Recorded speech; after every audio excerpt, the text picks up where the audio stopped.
You're in the field, and I'm Derek Brook. So, more deer damage permit hunting. I don't know, we should come up with a more clever name than that, shouldn't we? Deer hunting in summertime. And I've been employing some unusual tactics because that's what I've been wanting to try. I've been wanting to use this kind of like an experiment of what. Say hello to everyone. This is Ogden, my wife's cat, but I love him too. I can whistle and he'll come to me like a dog. He's not as much fun as Beulah. You didn't hear that though. Producer. So, I've been using this time period kind of as a test for a lot of strategies that I've wanted to try for a long time. I've tried some unusual strategies that I've kind of done before. Stand placement was one of them. I had a lot of trouble picking I wanted a field edge stand, but I didn't want to have to trim, a mile along the edge to get a shot because my best shots were not out in the beans, as you saw from the previous episode. I had a terrible time getting good shots at the vitals once they got into the beans that were tall enough to obstruct their vitals. So I wanted to get up in the air in a tree stand to get a better downward angle, and I wanted to be able to see the deer on the lane between the woods and the bedding and the beans, the food.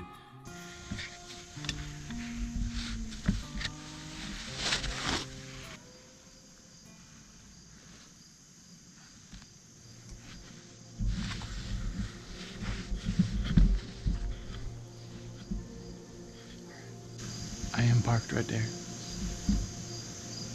It's kind of down in a hole.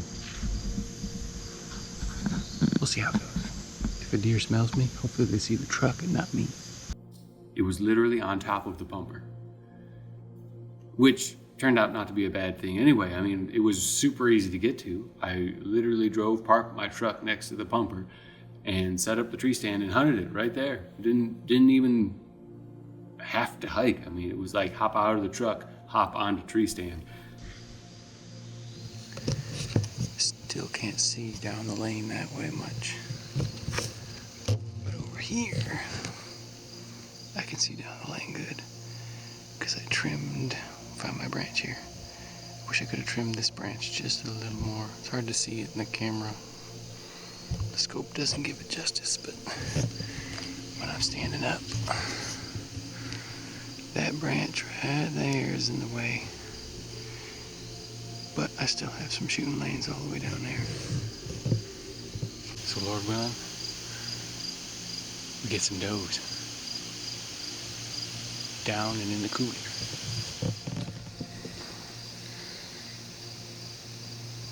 Don't worry, I don't plan on shooting.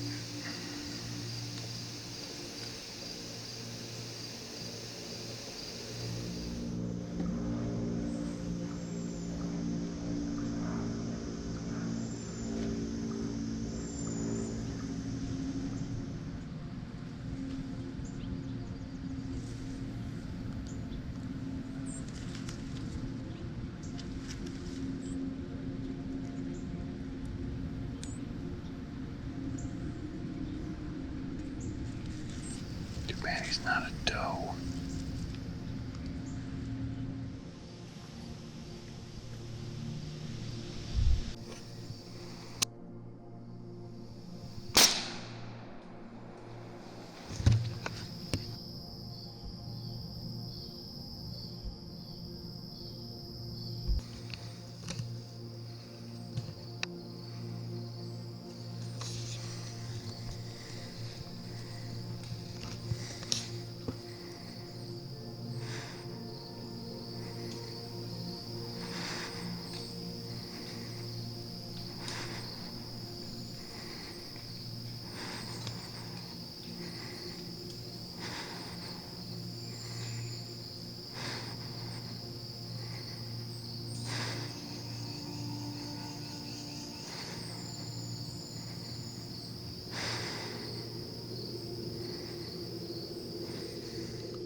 much in the way. Just can't make a good shot.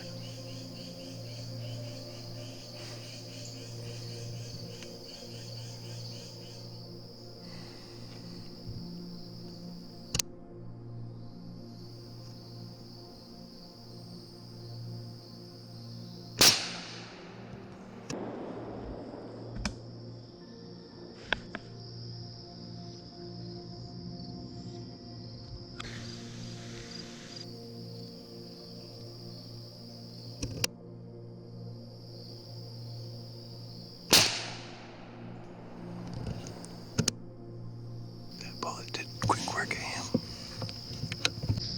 Let's go see if I can find a deer. She went perfectly in my blind spot and dropped.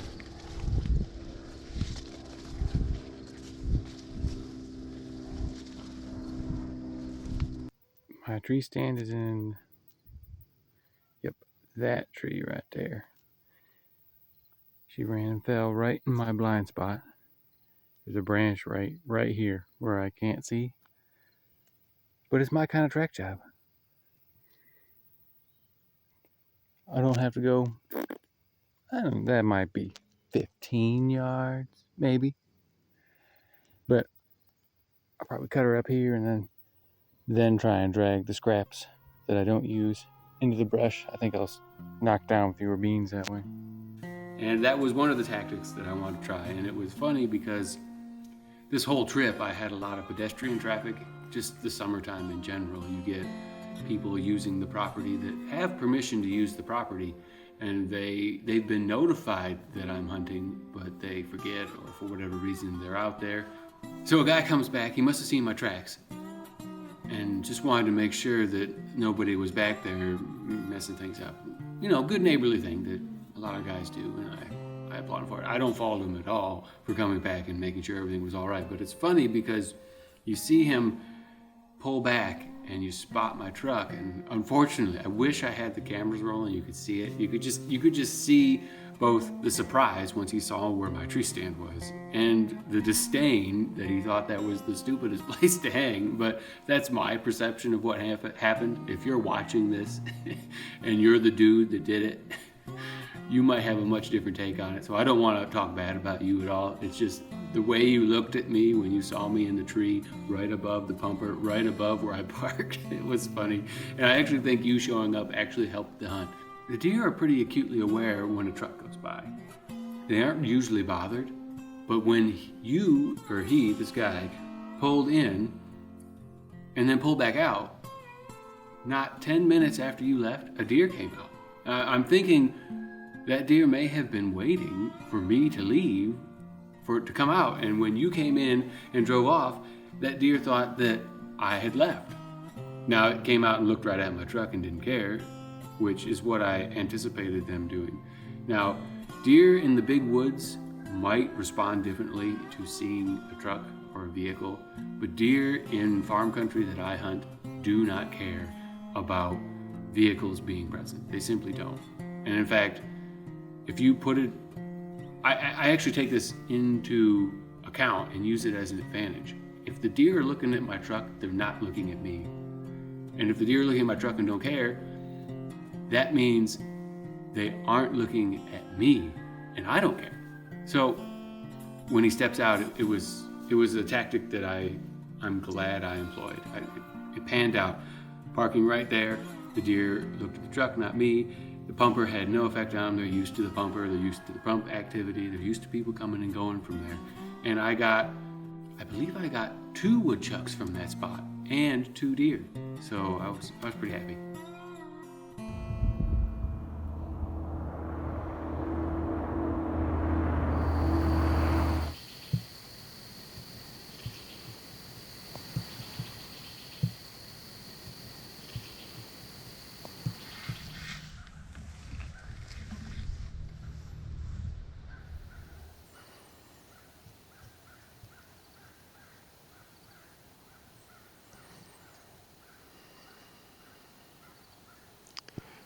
I can get close to the bucks, but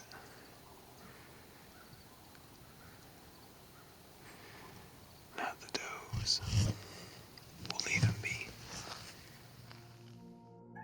My other tactic was I'd go lay in a pivot track or a sprayer track or an already matted down area of beans. I'd find an open area of beans where I had seen deer before, and I would just go lay there. And the problem I had was you couldn't just sit there and keep an eye out looking around the whole time, because your head sticks out of the beans and you stick out like a sore thumb doing this all day waiting for the deer to show up. So the tactic I had to use was I lay down. I would literally take a nap, 20-30 minute nap.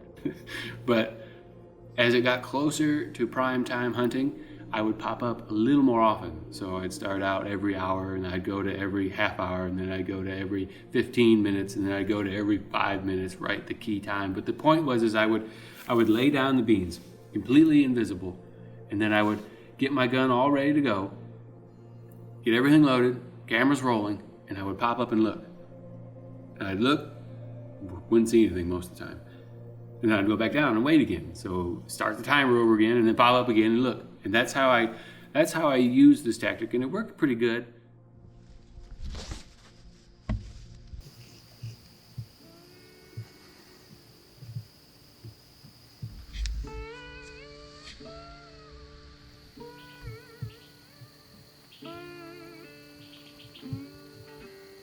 I'm so excited to see him. I still have bug fever.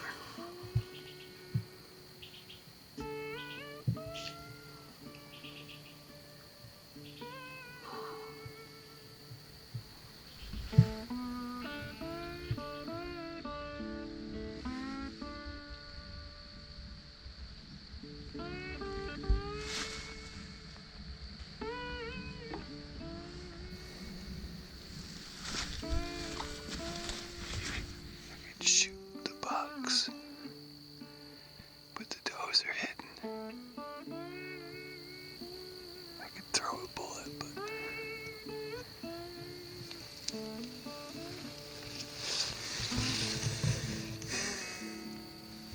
that's a long shot. Could be done if I had a bipod. I'd be shooting. And if the beans weren't so tall.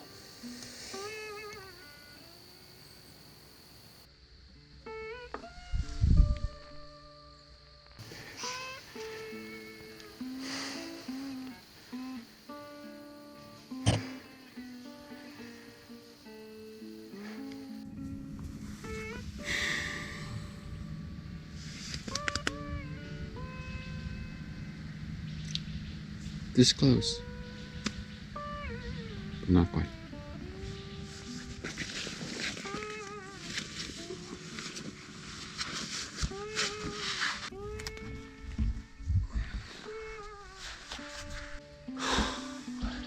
Everything's long gone for tonight.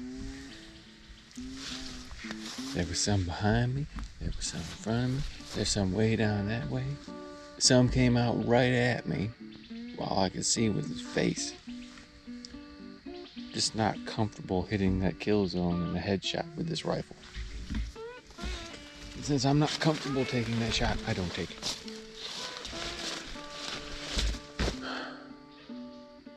But until tomorrow. The trouble is when you're hunting, 80 acres of beans and the deer can go literally anywhere, it's difficult to get into a pinpoint location where the deer will be. And that was the biggest problem, because it was half a mile of beans. Well, by the time you count all the edges, it's more like a good mile of edges that the deer would come out of. And pinpointing that down to, a nice 200, 300 yard area was a lot harder than I kind of anticipated, but I still got deer this way. A couple of things I learned from this tactic is sometimes the wind out in those fields does funny things. You think it's a wide open field, I'm a good, 100 yards from the edge, I'm going to get a steady wind, and it's really not the case. It really kind of swooped and swirled much more than I thought it would. And that was one of the things I learned. It didn't really affect me in this situation, but it's something I didn't anticipate. And they did end up sneaking up downwind of me, which is, I anticipated the fact that I had to stay hiding down in the beans. The deer could sneak up on me.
No deer, but I got another woodchuck.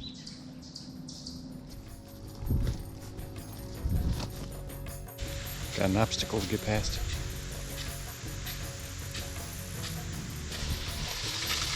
What's wrong with all these nozzles? Man.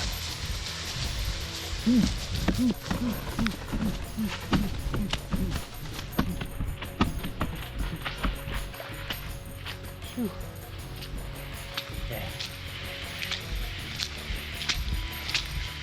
Not too bad.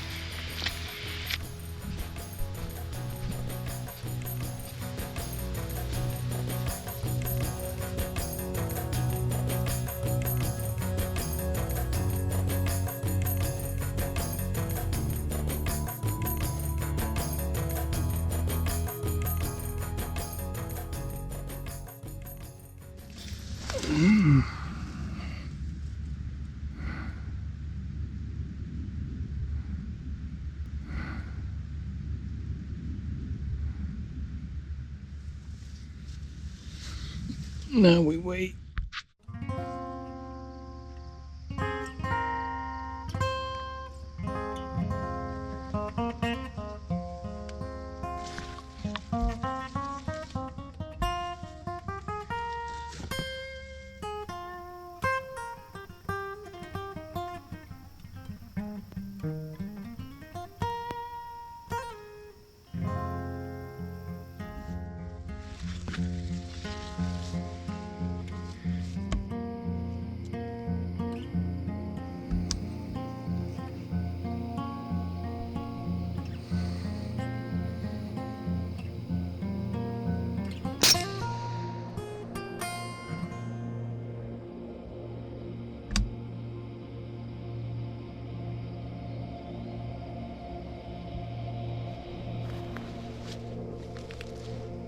So total, this deer damage season, I got 6 deer. This trip I got 3, and the previous episode I got 3. My goal was to get 15. If I can get comfortable taking headshots on a deer with my rifle, I could have had 15 deer. I think I had that. I think I had 20 opportunities probably on taking a headshot at a deer that I did not take because I'm not comfortable hitting it. So the difference is I mean, the kill zone on a deer is usually, I mean, it's pretty big. It's pretty forgiving. That's a pretty big thing to try and hit at, 100 yards. Pretty easy. But the kill zone in a head is it's like the size of your palm with maybe a neck hanging down. There's a whole lot of nose on a deer, and there's a whole lot of ear on a deer. There's a whole lot of jaw and throat that's not kill zone, that you're just going to maim a deer. And that's why I'm reluctant to try and hit this area at a 100-yard shot versus the usual kill zone on a deer. Now if I had a buckshot, 50-yard shot, I'd take that shot every day. You're going to kill it. That'd be easy to hit with buckshot. But a single rifle bullet, I'd like to say I'm that good, but unfortunately I'm not. And if I can practice up and get good enough to where I think I can hit that consistently, I will definitely start taking those shots. But more likely than not, I'm going to adjust my strategy and get more locations to hunt. It's difficult. I want to put a shack elevated out in the middle of the beans, but that's difficult because the pivot has to come through, the sprayer has to come through, and I've got to have the logistics to drive it out there without mashing down more crops, because the crops are what I'm trying to save anyway. So getting good elevated hunting shack spots would pay off more than trying to shoot in the head. I think it would pay to switch to buckshot and closer range shots, and then try to get some better hunting spots set up just for deer damage, because the hunting spots you use in the fall are not the hunting spots you use deer damage. You can sometimes, but the deer just spread out too much, and I covered that in the last episode. But next year I do hope to improve. I think, knowing what I know now, switching to buckshot in certain circumstances will pay off, so I can get those headshots, and a little bit more time into getting elevated hunting locations to shoot down to get a better angle at the vitals when they're standing in the beans. So I actually look forward to next year, and I actually look forward to this fall too. Tons more hunting to come. 'cause I hope you have as much fun hunting as I have. It's a lot of work, but it's a lot of fun. I wouldn't do it if I didn't enjoy it. So I'm glad you enjoy it with us. As always, give us a thumbs up and subscribe to our channel for more. And leave us a comment. We like to hear what you think. Sometimes you guys have lots of good things to say. And it's always encouraging to hear an encouraging word. Until next time, get them big bucks in the field out.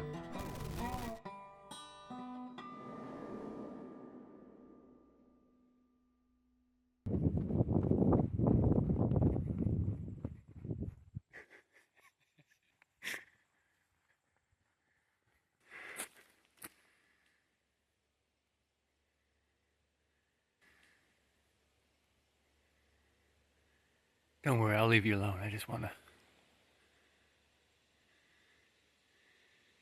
You move so weird.